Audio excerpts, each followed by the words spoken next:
கடந்த 2 மாதமாக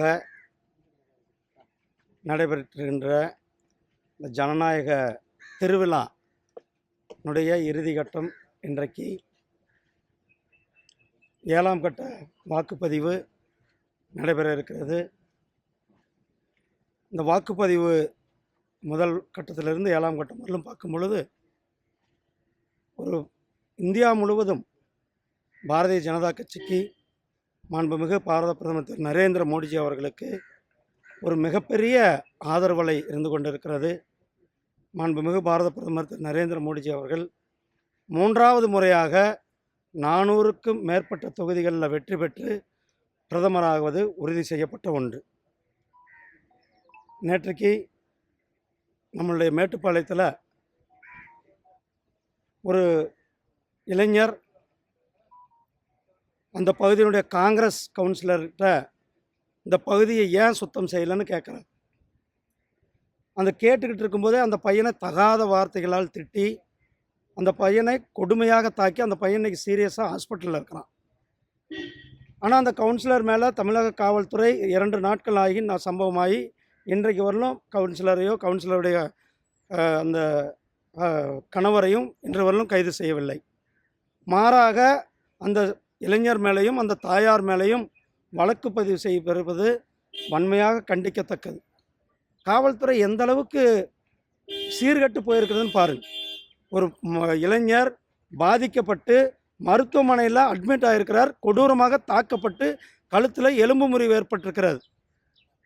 இப்படிப்பட்ட சம்பவத்தில் கூட சம்பந்தப்பட்ட குற்றவாளிகள் கைது செய்யப்படாமல் குற்றவாளிகளை பாதுகாப்பது என்பது தமிழக காவல்துறைக்கு அழகல்ல.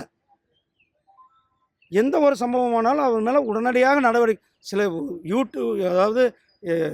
யூடியூப்லேயும் ஃபேஸ்புக்லேயும் அவங்க ஏதாவது ஒரு தகவல் போட்டால் அவங்கள காலையில் 5 மணிக்கு விடிகாலில் 2 மணிக்கு போய் கைது செய்கின்ற காவல்துறை ஒரு கடுமையான சம்பவம். ஒரு கிட்டத்தட்ட அந்த இளைஞர் தாக்கப்பட்டு எலும்பு முறிவு ஏற்பட்டு கழுத்தில் எலும்பு முறிவு ஏற்பட்டு ஆபத்தான முறையில் மருத்துவமனையில் சிகிச்சை பெற்று கொண்டிருக்கிற கேஸில் கூட அவர்களை இன்றும் கைது செய்யப்படாதது வன்மை. அதாவது ஸ்டாலின் அவர்கள் ஆட்சி செய்கிறாரா, முதலமைச்சராக இருக்கிறாரா இல்லையா என்பதே கேள்விக்குறியாக இருக்கிறது. இது ஒரு சம்பவம். இன்னொரு சம்பவம் நான் ஏன் சொல்கிறேன்னா, காவல்துறை பற்றி இன்னொரு சம்பவம் சொல்ல வரேன். இன்னொரு சம்பவம், ஒரு நடத்துனர் போலீஸ்காரரு டிக்கெட் எடுக்கலை. அந்த நடத்துனரும் அவங்களும் கட்டி பிடிச்சிக்கிறாங்களே. என்னது கட்ட பஞ்சாயத்து பண்ணுற கேஸா அது?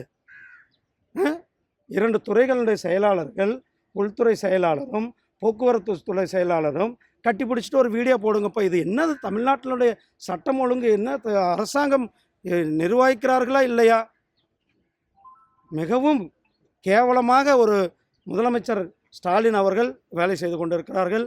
மேட்டுப்பாளையம் சம்பவத்தில் காவல்துறையினர் உடனடியாக அவர் குற்றவாளிகளை கைது செய்ய வேண்டும் என கேட்டுக்கொள்கிறேன். பாதகம் செய்பவரை கண்டால் நாம் பயங்கொள்ளலாகாது பாப்பா. மோதி மிதித்து விடு பாப்பா, அவர் முகத்தில் உமிழ்ந்து விடு பாப்பா. அண்மை செய்திகளை உடனுக்குடன் தெரிந்து கொள்ள இணைந்திருங்கள் இயம்நாடு தொலைக்காட்சியுடன்.